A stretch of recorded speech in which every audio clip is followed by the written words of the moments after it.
Avez-vous déjà eu l'impression que votre vie stagne, que rien ne change malgré vos efforts? Et si je vous disais que la clé n'est ni l'économie, ni votre passé, ni les autres, mais vous? Jim Rohn disait « Votre vie change quand vous changez ». Ce discours va vous montrer pourquoi. Restez jusqu'à la fin car une seule prise de conscience pourrait transformer votre manière de penser, d'agir et surtout de réussir.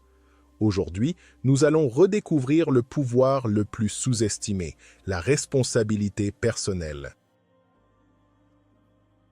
1. Vous êtes la source de vos résultats. Comprendre que vous êtes la source de vos résultats est l'une des révélations les plus libératrices, mais aussi l'une des plus inconfortables que l'on puisse vivre. C'est un changement profond de paradigme, presque un choc philosophique. Soudain, vous réalisez que votre vie n'est pas simplement une réaction aux circonstances, aux autres ou au hasard, mais une création continue façonnée par vos décisions, vos comportements et vos croyances. Trop de gens vivent dans l'illusion rassurante que leurs échecs sont causés par des forces extérieures incontrôlables. La chance, le passé, les conditions familiales, l'environnement social, la météo, leurs parents, ou même un supposé destin, mais cette illusion, aussi séduisante soit-elle, empêche toute croissance réelle. Elle offre une justification parfaite pour rester immobile, pour ne pas changer, pour ne pas affronter ses peurs ni ses responsabilités. Pourtant, à partir du moment où vous acceptez que vos résultats sont principalement le produit de vos choix, même des choix inconscients, répétitifs, automatiques, alors quelque chose s'ouvre en vous. Vous cessez d'attendre que la vie change et vous commencez à changer la vie vous-même. Il faut comprendre que chaque habitude, même minuscule, vous pousse vers un type de futur. Chaque geste répété est un investissement, positif ou négatif. Votre manière de parler, de penser, de vous tenir, de répondre aux difficultés, de gérer vos émotions, de planifier ou de procrastiner, tout cela construit un ensemble cohérent qui finit par produire les circonstances de votre vie. Ce que vous tolérez devient votre standard. Ce que vous répétez devient votre identité. Et votre identité, elle, conditionne vos résultats. Beaucoup de personnes veulent changer leur vie sans changer leur comportement, veulent transformer leur réalité tout en restant identiques. Mais c'est impossible. La cause précède toujours l'effet. La plantation précède toujours la récolte. La responsabilité personnelle n'est donc pas une punition, c'est un pouvoir. C'est la reconnaissance que vous êtes capable d'influencer votre trajectoire, de créer vos opportunités, de façonner vos compétences, d'élargir vos possibilités. Accepter cela ne signifie pas nier les difficultés extérieures. Évidemment, tout le monde n'a pas les mêmes conditions de départ, les mêmes avantages ou les mêmes obstacles. Mais si vous attendez que ces éléments changent pour agir, vous resterez prisonnier d'une attente interminable. Ceux qui avancent dans la vie ne sont pas ceux qui ont les meilleures conditions, mais ceux qui utilisent au maximum ce qu'ils ont, qui transforment leurs faiblesses en stratégie et leurs défis en moteur. La responsabilité personnelle n'est pas un fardeau, c'est la clé de la liberté intérieure. Car tant que vous pensez que vos échecs sont causés par les autres, alors vous devez attendre que les autres changent pour réussir. Mais dès que vous comprenez que tout commence par vous, vous reprenez le contrôle de la seule chose sur laquelle vous avez une influence totale, vous-même. C'est à partir de ce moment-là que votre vie peut réellement commencer à évoluer. Vous cessez de vous plaindre, vous commencez à construire, vous cessez d'envier, vous commencez à créer, vous cessez d'espérer, vous commencez à agir. La liberté commence le jour où vous réalisez que vous êtes la source de vos résultats. Tout le reste n'est que la conséquence. 2. Ne blâmez pas l'économie. Il est tentant de blâmer l'économie pour justifier ses difficultés, ses stagnations ou même ses échecs. Lorsque la situation financière générale se dégrade, beaucoup pointent immédiatement du doigt les crises, les récessions, les prix, les gouvernements, les marchés. Et bien sûr, l'économie influence la vie de chacun. Mais comme l'a si bien rappelé Jim Rohn, Ce n'est pas l'économie qui détermine votre futur, mais votre philosophie. Cette phrase, si simple en apparence, renverse toute la logique de la fatalité économique, car elle montre que la différence entre ceux qui réussissent et ceux qui échouent ne réside pas dans les conditions extérieures, mais dans la manière d'y répondre, de s'y préparer et même de les utiliser. Dans n'importe quelle crise économique, certains perdent tout, tandis que d'autres grandissent, innovent et créent de nouvelles opportunités. Dans les périodes prospères, certains restent pauvres d'esprit et d'action, pendant que d'autres bâtissent des empires. Ce contraste n'a rien à voir avec les circonstances et tout à voir avec les mentalités. Quand vous blâmez l'économie, vous donnez votre pouvoir à un élément sur lequel vous n'avez aucun contrôle.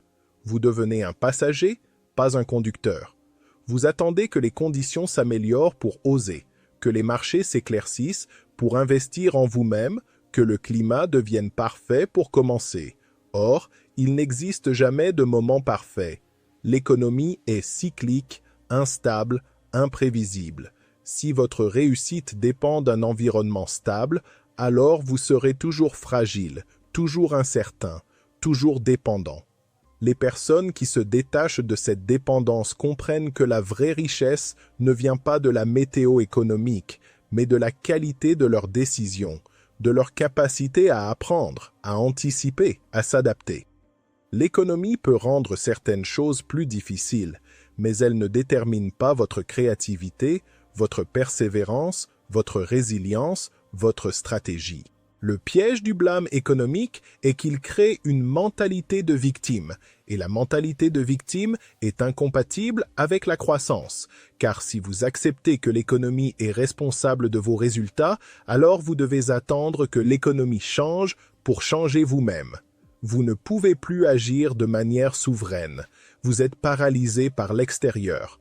Or, le véritable progrès se produit quand vous reprenez la responsabilité de votre direction, quelles que soient les conditions. Dans les périodes difficiles, ceux qui s'en sortent sont ceux qui apprennent, qui se réinventent, qui développent de nouvelles compétences, qui identifient des niches, qui maintiennent leur discipline. Ils voient les crises non comme des murs, mais comme des filtres qui révèlent ceux qui sont prêts. En réalité, ce n'est pas l'économie qui crée les opportunités, mais les individus qui les voient. Ce n'est pas la situation extérieure qui fait les gagnants, mais la manière dont ils pensent, planifient, s'adaptent. Lorsque vous cessez de blâmer l'économie, vous récupérez une puissance énorme, celle de vous concentrer uniquement sur ce que vous pouvez contrôler. Vous devenez un acteur, pas un spectateur. Vous développez une philosophie interne solide, une discipline personnelle, une capacité d'ajustement qui vous rend résilient, quelles que soient les conditions. L'économie peut changer 1000 fois. Votre philosophie, elle, peut devenir inébranlable, et c'est cela qui déterminera votre futur. 3. La discipline plutôt que les excuses. Choisir la discipline plutôt que les excuses est l'une des décisions les plus importantes que vous puissiez prendre si vous souhaitez transformer votre vie. Les excuses sont confortables, séduisantes, faciles. Elles vous permettent d'éviter la culpabilité, de protéger votre ego, de justifier l'inaction. Elles sont le rempart parfait contre la responsabilité personnelle, mais elles ont un coût immense. Elles vous privent de votre potentiel, elles rongent votre confiance, elles vous volent vos rêves un jour à la fois. La discipline, elle, est tout l'opposé. Elle est exigeante, parfois dure, souvent inconfortable. Elle demande un effort volontaire, répété, constant. Elle ne flatte pas l'ego, elle le forge. Mais contrairement aux excuses, la discipline paie toujours, toujours. Chaque acte de discipline, même minuscule, construit votre futur, renforce votre identité, élargit vos capacités. Beaucoup confondent discipline et souffrance. Pourtant, la discipline n'est pas une punition, c'est un investissement. Se lever plus tôt, apprendre plus, s'entraîner au lieu de procrastiner, travailler malgré la fatigue, dire non à ce qui affaiblit, tout cela n'est pas du sacrifice, mais du choix. Vous sacrifiez ce que vous voulez maintenant pour ce que vous voulez vraiment. L'excuse, elle, vous donne un soulagement instantané, mais un regret durable. La discipline vous demande un effort instantané, mais vous donne une récompense durable. C'est la logique du long terme contre la logique du confort immédiat. Et dans ce monde, ceux qui gagnent sont ceux qui maîtrisent l'art de retarder la gratification. Chaque fois que vous choisissez une excuse, vous abandonnez silencieusement une partie de votre futur. Chaque fois que vous choisissez la discipline, vous renforcez une partie de votre destin. Les excuses n'exigent rien, elles ne construisent rien, elles ne demandent rien, et c'est pour cela qu'elles ne donnent rien. La discipline est difficile parce qu'elle vous force à dépasser vos limites actuelles. Elle vous confronte à votre paresse, votre peur, vos doutes, mais c'est précisément ce combat qui vous transforme. Sans discipline, vous restez au même niveau toute votre vie. Avec elle, vous devenez chaque jour une version améliorée de vous-même. La vérité, c'est que personne n'a envie d'être discipliné tout le temps. Ce n'est pas un état naturel. Ce n'est pas une question de motivation, car la motivation fluctue. Ce n'est pas une question d'humeur, car l'humeur change. La discipline est un choix fait encore et encore, même quand vous n'en avez pas envie. C'est la capacité à agir en fonction de vos objectifs et non de vos émotions. Et plus vous pratiquez ce choix, plus il devient facile. La discipline devient une habitude. L'habitude devient une identité. Et l'identité devient un mode de vie où les résultats se construisent automatiquement. Les excuses vous donnent un faux confort, la discipline vous donne une vraie liberté. Vous pouvez vivre une vie dominée par les excuses et rester coincé dans le même schéma chaque année, ou une vie portée par la discipline et voir vos progrès s'accumuler jusqu'à transformer totalement votre existence. La question est simple, voulez-vous être rassuré ou voulez-vous avancer? La discipline ne vous trahira jamais. Elle finit toujours par vous récompenser. 4. Prendre en main votre avenir. Prendre en main votre avenir n'est pas une formule vague ni un slogan de développement personnel. C'est une rupture mentale, un changement radical dans la manière d'exister. La plupart des gens vivent en mode automatique, portés par les obligations, les influences, les attentes des autres, et surtout par l'illusion dangereuse qu'un jour, quelqu'un ou quelque chose viendra les sauver, une opportunité, un coup de chance, une rencontre, une reconnaissance tardive. Mais la vérité, c'est que personne ne viendra le faire à votre place, ni votre patron, ni votre famille, ni votre partenaire, ni un mentor, ni même les circonstances. Tant que vous attendez un événement extérieur pour commencer à avancer, vous êtes déjà en train de renoncer à votre propre pouvoir. Prendre votre avenir en main commence le jour où vous réalisez que tout dépend de vous. Votre carrière, votre santé, vos finances, votre éducation, votre paix intérieure, vos ambitions. Rien de durable ne se construit sans intention. Vous pouvez continuer à réagir aux situations, à improviser, à vous adapter au chaos, mais vous n'avancerez jamais aussi loin que si vous décidez délibérément d'un cap. Une vie sans direction finit toujours par être dirigée par les autres. À partir du moment où vous reconnaissez cela, vous pouvez vous lever et dire « Voici ce que je veux devenir, voici où je veux aller, voici ce que je refuse désormais. » Cela ne signifie pas que tout sera clair dès le départ. Fixer un cap, ce n'est pas deviner le futur, c'est choisir une orientation cohérente avec vos valeurs profondes. Peut-être que vous ne savez pas encore précisément quel métier vous voulez exercer, quel projet vous voulez lancer ou quel changement vous désirez faire. Mais vous pouvez commencer par vous poser les questions que peu de gens osent affronter. Qu'est-ce qui compte réellement pour moi? Quelle version de moi-même me rendrait fier dans 10 ans? Quelles sont les compétences que je veux maîtriser? Quel type de vie je veux bâtir? Et pourquoi? Ces questionnements sont la fondation d'un avenir voulu plutôt qu'enduré. Une fois ce cap défini, même approximativement, avancer devient un processus actif. Vous cessez de subir et vous commencez à construire. Chaque décision, même minuscule, peut devenir un pas vers votre futur. Lire un chapitre par jour, épargner quelques euros chaque semaine, perfectionner une compétence, éliminer une mauvaise habitude, prendre soin de votre corps, documenter vos progrès. Toutes ces actions créent un mouvement. Ce mouvement génère de la clarté et cette clarté renforce votre volonté. Le progrès appelle le progrès. L'inaction appelle la stagnation. On ne trouve pas son chemin, on le construit en marchant. Lorsque vous prenez en main votre avenir, vous reprenez aussi possession de votre temps. Le temps est votre ressource la plus précieuse, et pourtant, c'est souvent celle que l'on gaspille le plus inconsciemment. Scrolling, distraction, procrastination, obligations non essentielles. Vous commencez à comprendre que chaque heure mal investie est une dette envers votre futur. Et chaque heure investie avec intention est un cadeau que vous vous faites à vous-même. La prise de conscience de cette équation transforme votre quotidien. Vous commencez à décider, pas seulement à exécuter. Mais l'étape la plus importante est probablement la suivante. Arrêtez d'attendre. Tant que vous attendez que tout soit parfait, que les conditions s'alignent, que la peur disparaisse, que la motivation arrive, vous restez immobile. Le moment où votre vie commence vraiment à avancer, c'est précisément celui où vous cessez d'attendre un sauveur, un signe, une permission. C'est le moment où vous réalisez que vous êtes votre propre solution. Vous n'avez pas besoin d'être prêt pour commencer. Vous avez juste besoin de commencer pour devenir prêt. Votre avenir ne se construira jamais dans l'attente. Il se construira uniquement dans l'action, la constance et l'intention. 5. La responsabilité crée la liberté. La responsabilité est probablement l'un des concepts les plus mal compris de notre époque.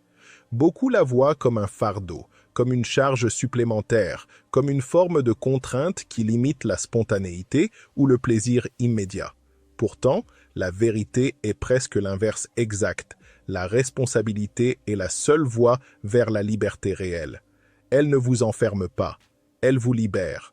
Elle vous libère des excuses, de la passivité, des dépendances psychologiques, de la victimisation et surtout de l'idée que votre vie est déterminée par des forces externes sur lesquelles vous n'avez aucun contrôle.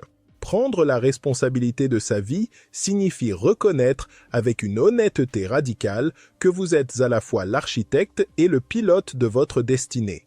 Cela ne veut pas dire que tout ce qui vous arrive est de votre faute, ni que vous contrôlez tout.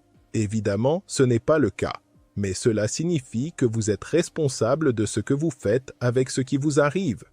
Deux personnes peuvent vivre le même événement. L'une en ressortira plus forte, l'autre plus affaiblie.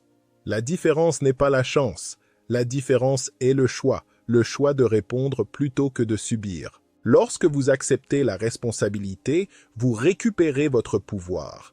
Vous cessez de gaspiller de l'énergie à blâmer les autres, les circonstances, votre passé, vos parents, votre patron, votre environnement, l'économie, la société. Le blâme donne un soulagement momentané, mais il vous laisse impuissant. La responsabilité, elle, vous rend souverain. Vous passez de spectateur à acteur, de victime à stratège. Vous commencez à poser des questions qui transforment. Qu'est-ce que je peux faire maintenant ? Comment puis-je m'améliorer? Qu'est-ce qui dépend de moi? Et c'est là que le paradoxe apparaît. Plus vous acceptez de responsabilités, plus vous gagnez de liberté. Parce que la liberté n'est pas l'absence de contraintes, c'est la capacité de diriger votre vie selon vos propres termes. Vous êtes libre lorsque vous pouvez choisir vos priorités, organiser votre temps, créer vos opportunités, poursuivre vos ambitions, corriger vos erreurs. Vous êtes libre lorsque vous savez que votre futur dépend majoritairement de vos actions présentes. La responsabilité n'est donc pas une cage, c'est la clé qui ouvre la cage. La responsabilité vous libère aussi d'une illusion dangereuse, celle de croire que quelqu'un d'autre devrait faire le travail à votre place. Lorsque vous attendez que quelqu'un vienne vous valider, vous motiver, vous encourager, vous porter, vous êtes dépendant. Et la dépendance est le contraire de la liberté. Mais si vous décidez que c'est à vous de vous discipliner, à vous de vous former, à vous de vous relever, à vous de vous améliorer, vous devenez inarrêtable. Non pas parce que vous êtes parfait, mais parce que vous êtes autonome. Assumer la responsabilité, c'est aussi accepter que vos erreurs vous appartiennent. Elles ne vous définissent pas, mais elles vous guident. Lorsque vous reconnaissez vos fautes sans vous cacher derrière une excuse, vous apprenez 100 fois plus vite. Vous gagnez en lucidité, en compétence, en maturité. Le déni vous maintient prisonnier. L'aveu vous libère. Beaucoup passent leur vie à éviter la responsabilité parce qu'ils veulent éviter la culpabilité. Mais en réalité, c'est l'évitement qui les emprisonne dans une boucle sans fin de stagnation. La responsabilité est également la porte d'entrée de la discipline, et la discipline, loin d'être une privation, est la forme la plus élevée de liberté. Lorsque vous êtes discipliné, vous n'êtes plus contrôlé par vos impulsions, par votre fatigue, par la distraction, par la facilité. Vous devenez capable de faire ce qui doit être fait, même quand vous n'en avez pas envie. Cela vous donne une liberté que peu de gens possèdent, la liberté de devenir la personne que vous avez choisi d'être. En fin de compte, la responsabilité est une déclaration de puissance. Elle dit « Ma vie est entre mes mains. Je peux faire mieux. Je veux faire mieux. Et je vais faire mieux. » C'est cette posture qui transforme une existence subie en une existence construite. Et c'est cette transformation qui crée la liberté la plus précieuse, celle d'être le maître de votre destin. Le moment où vous acceptez pleinement la responsabilité de votre vie est exactement le moment où le succès commence.